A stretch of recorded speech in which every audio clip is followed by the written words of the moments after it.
Life is hard. I bought a new pair of shoes the other day, walked outside into the rain, and ended up stepping into some mud. Now they're ruined, and I'm bitter.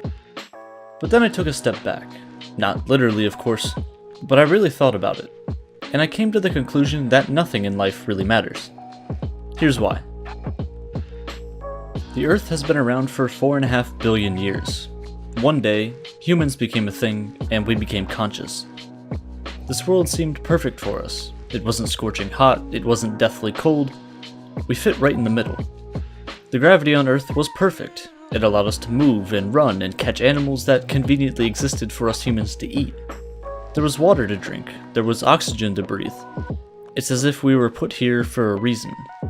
We began creating things. We began working together as a species, building empires, covering the planet, and fighting each other for whatever reason.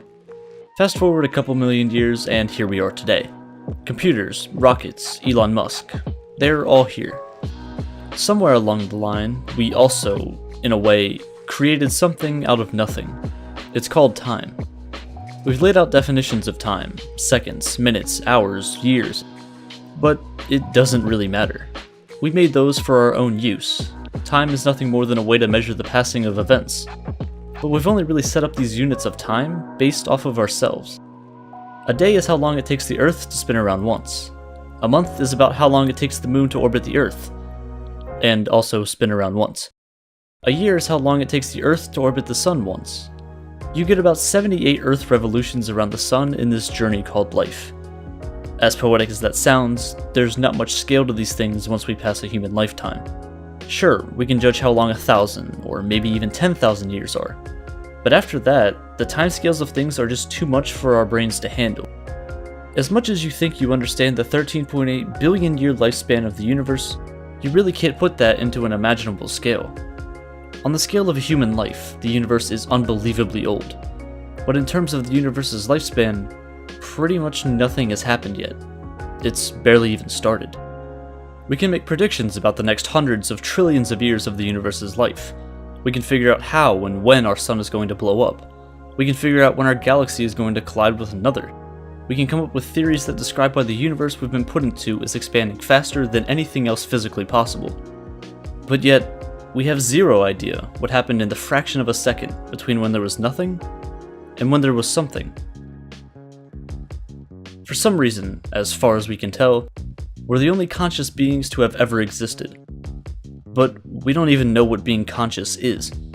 We developed consciousness only to be aware of the fact that nothing else is. We've grown so aware of our surroundings that the smarter we get, the smaller we become. As this thing we call time goes on, we begin to realize things. Things that prove that the universe probably wasn't made just for us. You were most likely born in a hospital. If not, props to you for making it this far. Back then, you were your parents' entire world for a small time, which is cute, but you aren't everything. 360,000 people are born each day.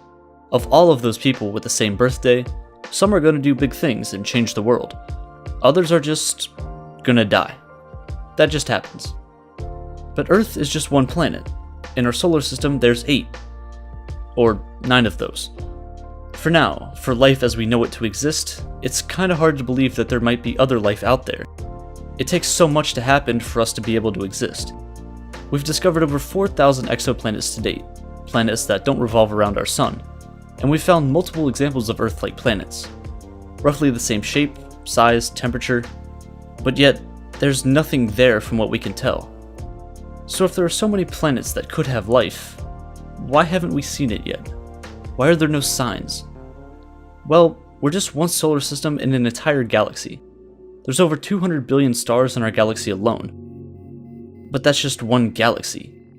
We're a part of the Local Group, which is a collection of 30 galaxies near our own.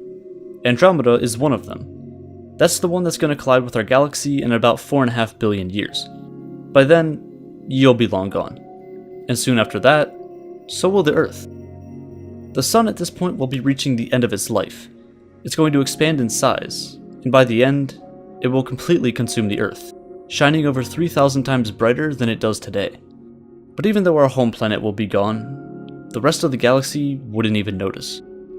billions of years on a multi-trillion year timescale is truly nothing. But even so, there are some things that we're observing in the universe's infancy today that will drastically influence the far future. To keep it short, the universe is expanding. This is nothing new. A lot of people know this, but what many people don't know is that this expansion is speeding up. Now, we don't know why, but we have an idea of what's causing it. Dark energy. I made an entire video about this, so go watch that after. This dark energy is stretching the fabric of space-time. We don't know what it's made from. We know it's there, we observe its results, but we don't know exactly what it is, or what it's going to do. Dark energy, at least according to our current calculations, will eventually stretch the space-time between galaxies faster than the speed of light. The light emitting from our neighboring galaxies will travel towards us at the fastest speed possible, but even this won't be enough. The light will never reach us because the space between it is stretching faster than the light that is traveling through it. It will spread the universe so thin with galaxies that when we look out to observe what's around us, we won't see anything. We're going to end up all alone, confined to whatever galaxy we end up in.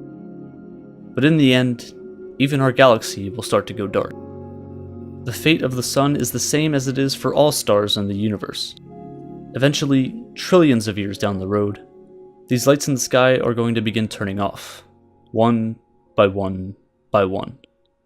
Without any new stars to keep things running, the universe is going to get a bit colder. Depending on their size, these dying stars begin to turn into white dwarfs or neutron stars, providing the last glimmers of light in a cold and dark universe. This is the very last hope for any surviving life forms in the universe. But eventually, trillions of more years after the last stars like our sun die, even these white dwarfs will begin to dim out. Some of these neutron stars roaming throughout the universe may collide by chance, resulting in the brightest known events in the entire universe: supernovae.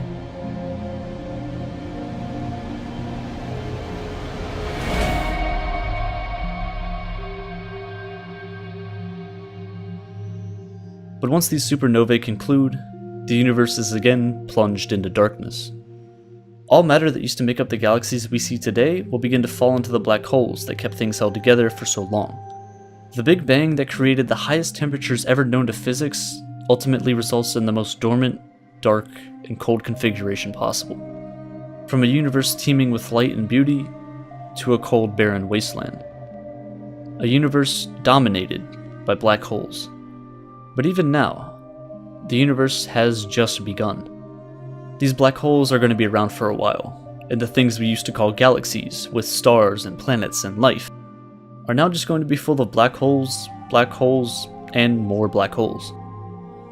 This is how the universe is going to spend most of its time. Cold, dark, and alone. We're no longer talking about millions of years here. The timescales are now on quadrillions of years. But even these black holes won't last forever. Through Hawking radiation, these black holes will slowly, very slowly, begin to evaporate away, one subatomic particle at a time, until eventually, after all the black holes fade out of existence, there is nothing left in the universe. A universe where nothing changes, where time becomes pointless. There's nothing. The nothingness of space, though, will continue to expand because of dark energy, a force that accounts for 70% of our universe that we don't even completely understand yet. Matter as we know it today, the things that make up everything you see, only accounts for barely 4% of the stuff in the universe. So maybe, just maybe, we're a fluke. We were never supposed to make it to the end, but we still have a role to play out today. We are one species on one planet, in one galaxy, in an almost indistinguishable part of the universe. Whether or not we came to exist, not much would be different. Every day we matter a little less, and a little less, until eventually we realize that, in the grand scheme of things, we don't matter at all. Our galaxy could just disappear. It wouldn't really change much. We came to exist in such a weird time, but it's also pretty unique. We know we're just the beginning, a blip in the universe's potential, but the only way to fulfill that potential is to start making progress today. It's not a stretch to say that there won't be others like us, random spurts of intelligent life spread throughout trillions of years. But now, we're at one of those stages where life is possible, and probably the easiest it's ever going to be. You get one life to do whatever you want. There are some things you can avoid, like school, or taxes. But other than that, you're free to do mostly whatever you'd like. If we can't figure out our purpose for coming to exist on this planet, if we can't figure out why or how the universe came into being, then our purpose is whatever we want it to be. If you want to sit around and play games all day, there are people doing that. If you want to build a multi-billion-dollar company that's going to help propel humanity to other worlds, there are people doing that as well. Anything you want to be or do can be done, and should be done. Like I said, our own purpose is whatever we want. Right now, if good things are happening to you, if bad things are happening to you, it's actually not gonna last forever. You have zero idea what the future holds for you, and the most random of experiences can reroute your future in an instant. Everyone was dealt a hand in life that we honestly just didn't ask for. Some people's hands are better than others, but we all have to play with the cards we've been given in the best way we can. There's a chance that we humans may never figure out why everything in the universe acts the way it does. Is there life anywhere else? Or are we the exception? For every answer, 100 new questions pop up. There's infinite possibilities as to how we came to exist, but there's infinitely just as many things to do while we're figuring that out. There's dogs to feed, there's people to meet, there's science to be done. So whatever you do while we figure out our spot in the universe,